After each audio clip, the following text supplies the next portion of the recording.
Salam olahraga, apa kabar teman-teman semua, semoga dalam keadaan sehat. Mengenai dari keseluruhan laga kemarin malam seperti ini ya, mudah-mudahan untuk laga malam hari ini lebih baik. Dimana saya akan membahas sekitar ada 8 laga.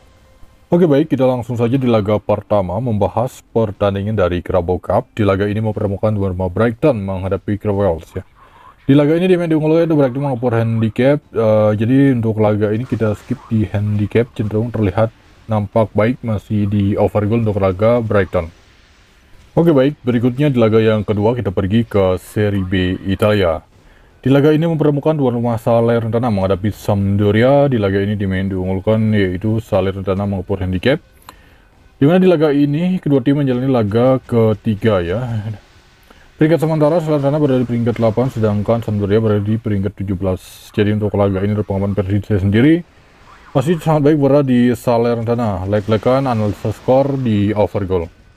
Oke next, berikutnya di laga yang ketiga masih di Serie B Italia. Di laga ini mempertemukan tuan rumah Reggiana menghadapi Brescia. Di laga ini dimain diunggulkan untuk memenangkan laga yaitu Reggiana mengepur handicap dari peringkat sementara. Tuan rumah Reggiana berada di peringkat 7 sedangkan Brescia berada di peringkat 13, di mana kedua tim ini menjalani laga ketiga.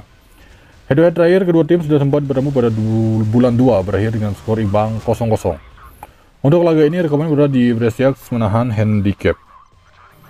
Oke next, berikutnya kita pergi ke German Cup. Di laga ini mempertemukan tuan rumah Courcens menghadapi Stuttgart. Jadi untuk laga ini ada beberapa opsi menurut versi saya sendiri. Dari handicap masih terlihat baik berada di Stuttgart mengepur, kemudian untuk analisa skor di over goal.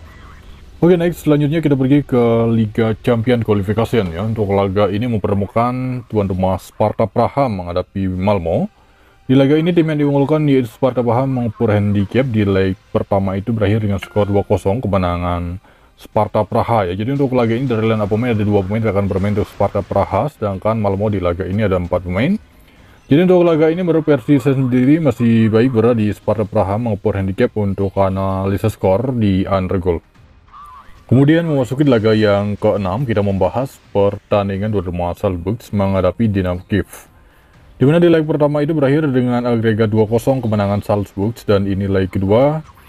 Dari line up pemain untuk tuan rumah Salzburg sekitar ada 7 pemain tidak akan bermain, sedangkan Dynamo Kiev di laga ini hanya 3 pemain saja. Jadi ada beberapa opsi menurut versi saya sendiri ya. Di laga ini rekomendasi berada di Salzburg mengepur handicap untuk analisa skor di under goal. Oke next, selanjutnya kita membahas pertandingan tuan rumah Galatasaray menghadapi Young Boys. Di leg pertama agregat 3-2 kemenangan Young Boys, dan di leg kedua dari line up pemain untuk tuan rumah Galatasaray ada 2 pemain mereka tidak akan bermain, sedangkan Young Boys ada 3 pemain masih diragukan ya. Oke baik, menurut versi saya sendiri setelah mempertimbangkan dari forma 5 laga terakhir yang terpasang laga malam hari ini, masih sangat baik berada di Galatasaray, rekomend di over goal ataupun bisa pour handicap. Oke next, selanjutnya kita pergi ke La Liga Spanyol. Di laga ini mempertemukan tuan rumah Mallorca menghadapi Sevilla. Tim yang diunggulkan itu yaitu Mallorca mengepur handicap. Dari line up pemain ada 2 pemain yang akan bermain untuk tuan rumah Mallorca, sedangkan Sevilla ada 3 pemain. Dari peringkat sementara ini nampaknya masih awal musim, di mana tuan rumah Mallorca berada di peringkat 17, sedangkan Sevilla berada di peringkat 14 sementara. Head-to-head terakhir kedua tim sudah sempat bertemu pada bulan 4, di mana pada waktu itu tuan rumah Sevilla memenangkan laga dengan skor 2-1. Untuk laga ini rekomend berada di Sevilla menahan handicap untuk analisa skor di under goal. Oke next, berikutnya kita membahas pertandingan tuan rumah Vallecano menghadapi Barcelona. Tim yang diunggulkan yaitu Barcelona mengepur handicap. Untuk line up pemain ada 1 pemain sudah dipastikan tidak akan bermain untuk Vallecano, dan 2 pemain berikutnya masih diragukan, sedangkan Barcelona yaitu ada 4 pemain tidak akan bermain. Araujo, Christensen, Frenkie de Jong, dan Gavi. Ansu Fati masih diragukan untuk bisa tampil. Jadi untuk laga ini terlihat dari head-to-head nampaknya ini Vallecano cukup bagus saat bermain kandang menghadapi Barcelona, dan menurut versi saya sendiri ini berada di Vallecano menahan handicap untuk analisa skor di over goal. Oke baik, itu dia mengenai dari laga malam hari ini. Kemudian untuk lebih lanjut saya info di grup ya. Terima kasih, yang sore, salam olahraga.